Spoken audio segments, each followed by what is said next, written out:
Your hooves tap on a flight of stairs as you descend from the top floor. There's a bundle of books floating just a few feet behind you, wrapped in your lavender aura. Down on the first floor is Spike. He's whistling a chipper tune while organizing the piles of books onto a big old cart. When you drop next to the pile beside him, it breaks his concentration. The baby dragon visibly deflates and gives you a sheepish look. More?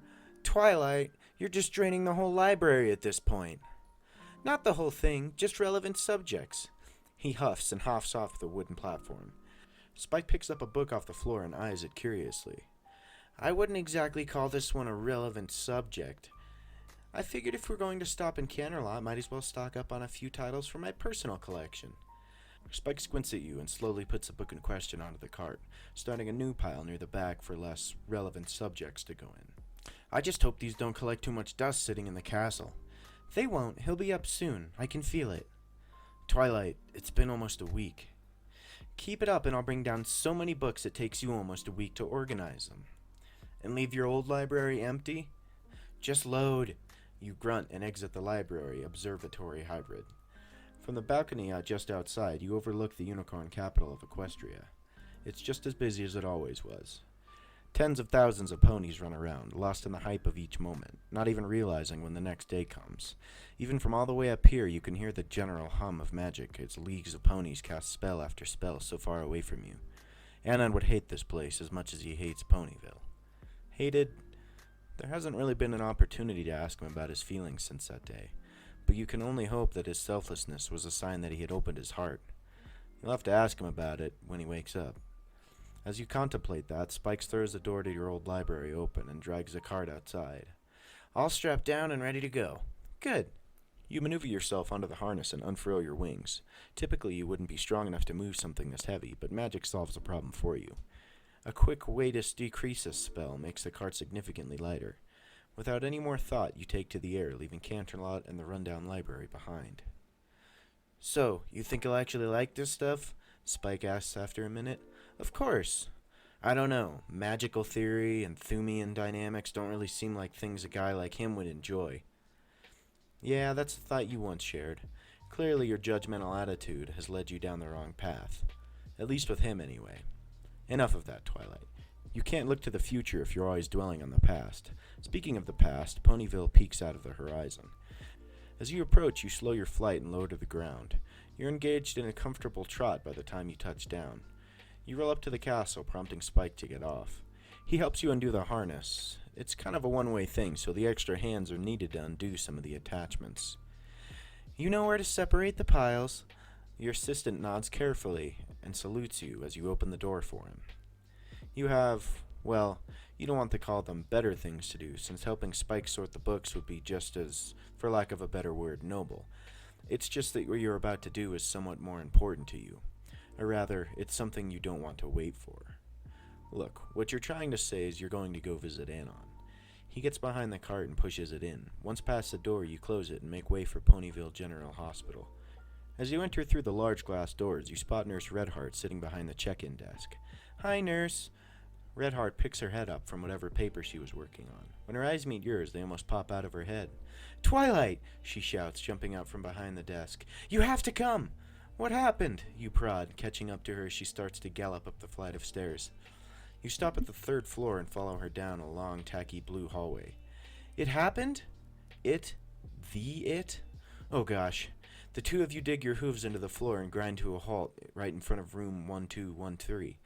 You can barely contain your excitement as Redheart reaches a snow-white hoof out and turns a knob. She doesn't even have a chance to open it before you're pushing past her, forcing it yourself. The room past the doorway is a slightly darker shade of blue than the hallway, save for the green wall molding on the ceiling.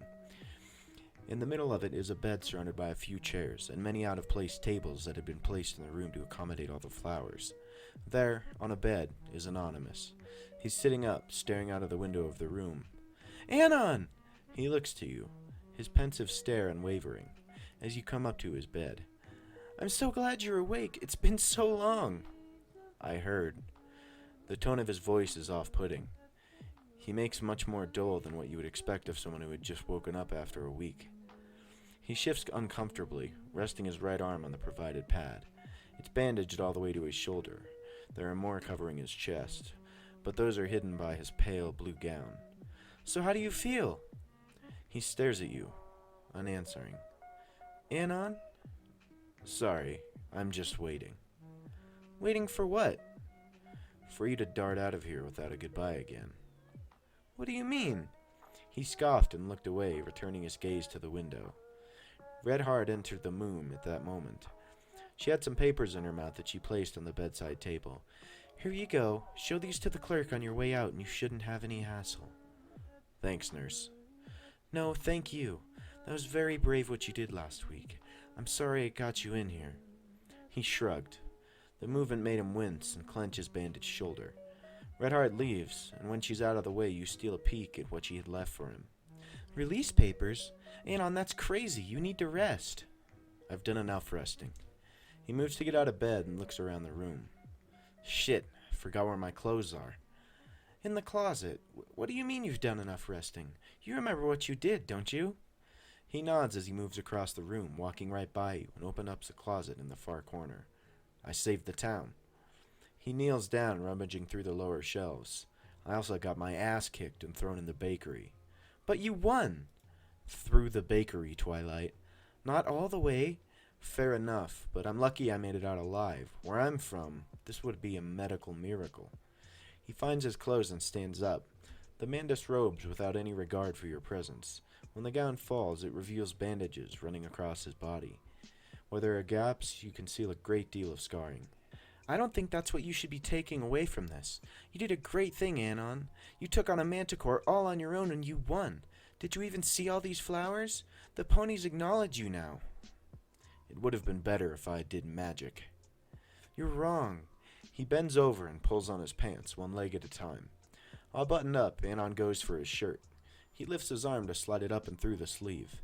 It's slow and pain movement, accented by his grunts. Do you want help with that? No. All right, what do you want me to say, you snap? I'm sorry, okay? I heard screaming from Ponyville and I wanted to get over there. You saw the trouble they were in. Are you seriously going to hold that against me? It's not that you left, it's that you left without a word. You forced your way into my home to preach to me about friendship and opening up. And just when I really tried, you storm out without so much as a goodbye. He turns around to face you, locking his own red, teary eyes with yours. Would have at least thought it was worth a goodbye. Oh, Anon, your voice tapers off. You trot across the room to Anon and rise up on your hind legs. Your forehooves wrap around his waist and pull him close to you. I'm sorry. I didn't mean to make you feel like that. You stand like that for what feels like forever. The gauze running across his body tickles your face as you press it against him. You've been going through a tough time. Don't shut me out because of a mistake. I want to help you, Anon. And thus comes the return of silence. It's another long, uncomfortable rest that has you questioning if he's planning to murder you or not. Eventually you feel something on the back of your head. You look up at him and see his shoulder begin to move and sync with the rubbing of your mane. Hey, cut it out. You're going to ruin my reputation if anyone walks in. His voice has a lighter feeling to it. Not quite what you would want it to be, but certainly not as cold and distancing as it was earlier. Sorry, Mr. Manticore Slayer, you say and pull away. He goes to his bedside table to grab his release papers. Hey, I have something for you in my castle. Thanks, Twi, but I really want to get home. You'll love it. Just come with me. He runs over it in his mind, probably amazed at how thoughtful you are, and agrees. Let's make this quick, though. I don't want to think about the state my garden is in right now. Twilight nods and leads you out of the room. You, being anonymous, because that's who you are. It's a painfully long trek from your cluttered hospital room to her castle, and she does her best to fill it with conversation. It reminds you of your early days here. She spent a lot of time talking to you and no one else would. She came to your house just to see how you were doing. She was the first and only pony to come see you in the hospital. Despite her faults, of which there are many, even you can tell she's put in some real effort. The least you can do is humor her for now. Who knows, maybe she'll straighten out and things will actually get better. Anyway, you arrive at her castle as she finishes one last joke. So that's when I said I'd buy that for a bit. You burst out laughing. Okay, that was a good one. Her horn begins to glow and hum. You stare at it, watching it as its own power bleeds through the air and forces the doorknob to turn and open the crystal tree. Telekinesis. On paper, it would take 2 magical runes to form that spell if you remember right. 7 if you were using ancient equestrian. Right inside, she says, gesturing for you to pass her. You thank her and enter, looking around the main hall. There's a lot of open space here, and a lot of blue, an unsettling amount of blue. You also catch an old-looking wooden cart filled with books. Are those for the stand outside? You ask, pointing to it. Funny you should mention that. The cart is wrapped in a purple haze and rolls over to you. As it nears, you begin to appreciate just how many books are on it. It's a yard wide, 4 feet long, 1 foot high block of text. You begin to read some of the titles as she speaks again. This is your surprise. No way. You pick up one of them and open it to the first page. Thumian Dynamics by Atomic Atom. Are you serious? These are all for me? The cart, too. You look at her with incredulity. Twilight, You look at the cart and then back to her several times. Might be easier to forgive this mare than you thought it would be. Don't mention it. This is the least I could do. Wow. Wow. You hop in front of the cart and grab the harness. As you begin to push, your shoulder lights up with pain. A groan escapes your lips, so you pull back and try to press your weight against it in a different way. Twilight sees your trouble and casts a spell on the cart. It feels lighter. You reckon you wouldn't need to put very much effort into moving it now. Thanks, Twi. Look, I don't mean to ditch you, but... I get it. Thanks, we'll talk later, you shout as you pull the thing outside. Does she respond? You don't know. It's not important right now anyway. Neither are all the ponies smiling and waving to you. You need to get home to take care of a few things, such as this wonderful collection you've been giving. Geez, you're going to have to build a new bookcase. That means breaking out the saw, finding your rails, and... No, wait, you have bits now. You begin to make a mental note to visit Mr. Shelfer's wonderful store of bookcases to see if there's anything that would match your house. But then you actually see your house and your mind begins to flood with other items. What happened to your garden? Did it rain when you were asleep? Did the birds break in again? Setting down the cart at your front, you open the door and peek inside.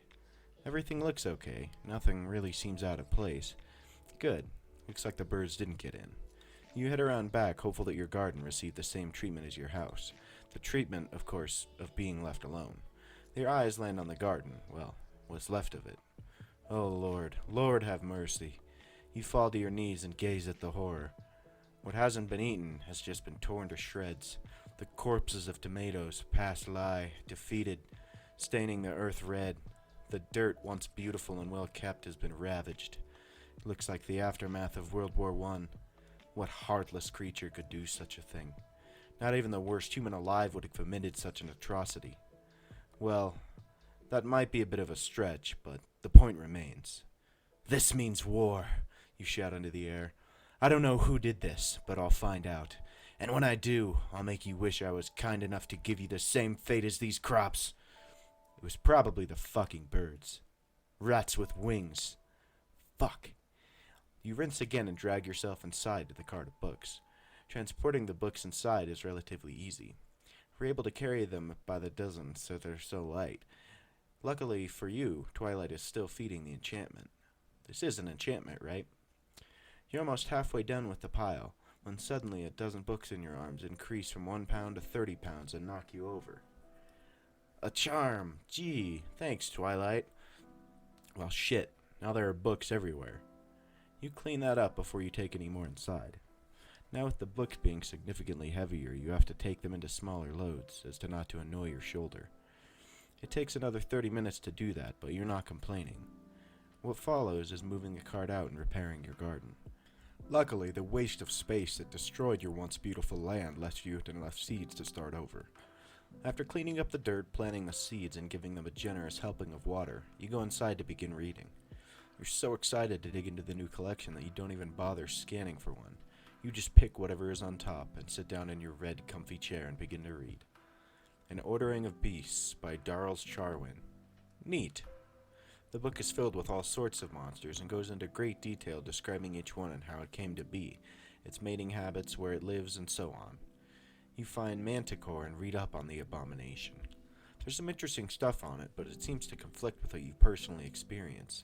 The accompanying picture shows a manticore to be an intense creature. Its eyes hold of rage and pride, emotions which are reflected in the block of text on its behavior.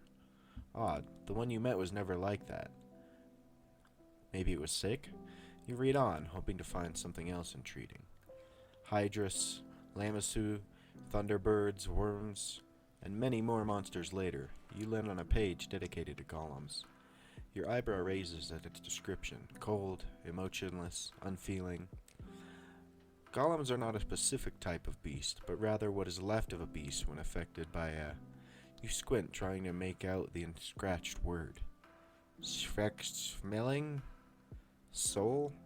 That one is soul. Damn, you just can't make out the other word. You set it down and move it back over to the pile, searching for something that might help. After digging around for a bit, you find a book on spells revolving around the soul. How convenient. You flip through looking for anything that resembles soul selving. There's soul searing, soul silvering, soul serving. None of these spells seem to shed any light on the mystery, so you go back to the beast book and check again. What are you? Maybe you got the letters wrong. What if the S is actually a 5? No, that's retarded. The V could be something else, though. What about an A? Returning back to the spell book, you find a page on soul sealing. Now that's the money. Soul sealing is a process of removing a creature's soul and binding it to another object, thus turning the creature's original body into an object itself. The resulting object is commonly referred to as a golem. Nailed it. You dog-ear that page and return once again to the beast book to learn up on golems. Apparently, depending on how the soul sealing is done, control of the golem can remain within the original soul or be passed on to a new puppet master. It's easy to tell which one is controlling a golem, since a puppet master being behind the wheel results in the creature appearing as cold and unfeeling, no matter how it may have once behaved. Why the fuck would anyone do this? Well, whatever. You finish the beast book and pick up the soul one. There's some interesting information, but a lot of it is pretty boring. Not boring, but, not as interesting as the other parts. You keep finding yourself going back to the soul sealing page. Something about it draws you in. Perhaps it's the idea of separating a soul from its body, or maybe you're just curious as to what can be done with a body that's been literally objectified. By the time you finish that book, it's long past time for bed. The sun is set, the moon is high in the sky, and God knows what Luna is doing to the dreams of these innocent ponies. You should really get going now. Wouldn't want to be too tired tomorrow, right? Why are you lighting another candle then? Why are you lighting it? Hey, put that book down. Advanced Enchantments Explained for Dummies? Oh, hell yeah. Well, maybe just a few pages wouldn't hurt to give you something to think about for bed. Wouldn't you know it, suddenly you're 8 chapters in. I don't have anything to do tomorrow anyway, you mutter. Is it actually tomorrow already? Jeez, you should have been counting. Oh well, what's the worst that could happen? That thought process ends as you get back into the book. So many enchantments. There's a brief mention of something called spellbinding, but other than name and a sentence stating it as a type of enchantment, that's all there is on the subject. You grumble, seeing a new mystery on the horizon, and set the book down to find another matching one in its pile. As you stand, a wave of dizziness smashes into you. The corners of your vision turn into a rainbow, and you realize just how tired you are. Well, nothing you can't work through. With a yawn, you shuffle over to the waiting book pile and bend down. You never realized how comfy hard book covers looked. Maybe you should lay your head down on it just for a second. Yeah, let's do that. You wake up the next day and take care of essential duties such as tending to your garden, your personal hygiene, and getting a meal. What's there in the fridge? Old milk, old bread, old fish, some beer, cheese, and tomatoes. You can pull something out of that. After removing the fuzzy parts from the bread, you craft a tomato and cheese sandwich. Yes, this is truly the breakfast of champions. Anon, you're a master chef. Ha! And your teachers told you you'd never amount to anything. With food in hand, you return to the pile of books in your living room and search for something relating to the topic of last night. Before you can get too deep into it, there's a knocking on your door. You grumble and head over to it. You make sure to swallow before you answer. When done, you unlock the door and open it. Your eyes land on a small pink pony with a smile reaching ear to ear. Hi, Anon. Hi, Pinkie Pie.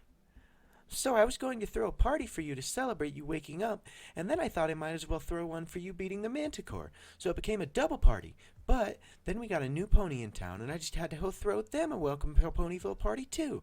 So now it's a triple party, and I was wondering if you wanted to come since the 2 of them are for you, but it'd also be super awesome if you came to celebrate the new pony in town. Was that all in one breath? I practice in the bath. I don't know, I'm kind of busy today. Oh, come on, Anon, it'll be fun. I made cake. You always make cake. But this is green cake. You eye your sandwich, letting it engulf your thoughts. Cake does sound nice, and it's likely there will be other food that you can score from them on the way home. The party is also for you, so don't you have an obligation to go? No, of course not. Besides, you don't really want to go into town and see all those unicorn. Pinky, I'm real tired. Please, Anon, do it for a friend. No. Pretty please? Pinky. But come on, Anon. It's for you and everyone will be there. Twilight, Rarity, Rainbow Dash, Fluttershy, and Applejack. And Big Mac and Apple Bloom and her friends. Twilight Blinkle, Mr. Shelfer, the Cakes, Roseluck, Red Heart, Cheer... Alright. I'm going. Happy now? Much to your shock, her smile grows even bigger. Pinky frantically nods and pulls away, taking a bite of your food with her, and hops off into the distance with the speed of a dozen Rainbow Dashes. A low groan escapes your lips as you begin to grasp the gravity of the situation. Ah, shut up, you say and stuff your face with what's left of your meal. Better get changed for the party, you guess. There's a clean shirt hanging on the door to your bedroom. You pull the shirt down from the door and begin with a swap. Your shoulder aches as you try to slide your arm through the sleeve. Shooting for another angle, you try again, but apparently you greatly miscalculated that move. A wave of pain washes over you, locking your arm into place. Geez, you'd think with all the unicorns on staff they could have cast some better healing spells on you. Gee, Anon, we sure are sorry. There's no spells designed to properly tackle human physiology. Bull fucking shit. Why, you bet a standard weaving spell could be rewritten to function on any organism instead of cloth. Suck it up, Anon. When the pain goes, you try once more to get the shirt on and manage to find the right angle. After locking down the house, you're off to Ponyville. If you had magic, you could just teleport there. Nobody ever offers to teleport you anywhere. No, Anon has to walk. Why are you being such a prick about this? Nobody did anything to you. Today. Lighten up, dude. You pick your head up, having arrived at Sugar Cube Corner. A chill runs down your spine as the memory of your last visit replays in your head. Suddenly, the doors swing open. You jump back, fearing they're back for revenge. Hi, Anon! Oh, it's just Pinky. What are you doing? Is that a new dance? Hi, Pinky. No, I was just here. For the party? For the party. Well, come on in. Smooth. She steps back inside, pulling the door with her and opening the shop for you. You enter and look around the place. It's certainly decorated for 3 parties. The room is divided into 3 distinct sections. The Manticore part of the party is decorated with red and orange balloons and tablecloths. The hospital is more of those blues and greens. They're lighter shades, though, so your eyes aren't as offended as looking at the real deal. The 3rd section is gray and blue. Well, if that's not a hint as to who you should be greeting, you don't know what is. After some food, of course. You migrate to the snack table and fill a plate with chips and cupcakes. Why does diabetes have to taste so good? You know, a spell could probably sap all the unhealthy crap and leave the taste. Has it ever been tried? Twilight must be told about this at once. You're just starting to enjoy a plate when you feel the tugging on the back of your pants. Fuck. You choke trying to swallow the half-chewed cupcake mix. When your fit is done, you turn to see a small pony about waist-high like all the others, sporting a soft blue coat with a short gray mane. Now, doesn't that look familiar? You the new guy? He nods and smiles. What gave it away? You point over to the section with the same color balloons. Yeah, I guess that'll do it. I'm Anon. Nice to meet you, you draw out. Greymane. Are you serious? Hey, I didn't pick the name. Man, and I thought Pinky was a sad name. And Anon isn't? Short for anonymous. I'd have figured the ye old version, but whatever floats your boat, Anonymous. Friggin' smartass. You might end up not hating this pony, despite the shiny horn jutting out from his head. So what brings you to town? Greymane shrugs and hovers a cupcake off your plate. I read about it in the paper so often, I figured I'd come by and try to make the next headline. You scoff and wave him off. Good luck. Only 6 ponies around here ever get any recognition. Not entirely true. I heard some monkey man took down a manticore with an axe. Did you? Yep, and I've only seen 1 monkey man around here. Human, actually. Hold on. You're in the papers? Well. Not too shabby, Anon. If you made it in the news with just your axe, imagine what you could do with magic. You might be known around the world. Who knows, maybe Twilight would start coming to you for lessons. Now wouldn't that be something? What made you do it? Huh? Well, that daydream is gone, but you try to grasp the same image again. But it's lost in the fog of the party. Why'd you go and fight a manticore? It wasn't attacking you or anything. And that is going to do it for this part. I know that kind of seems like a little bit of a weird ending, but that's where it ends. That's the next chapter starts with Twilight. So hopefully, maybe this week, definitely next week, I will get that uploaded. I'd like to thank El Lobo777 very much for this picture. It's awesome. Thanks, man. Thank you guys so much for being here. I really appreciate it. Smack that like button. And as always, have a fantastic day. Peace.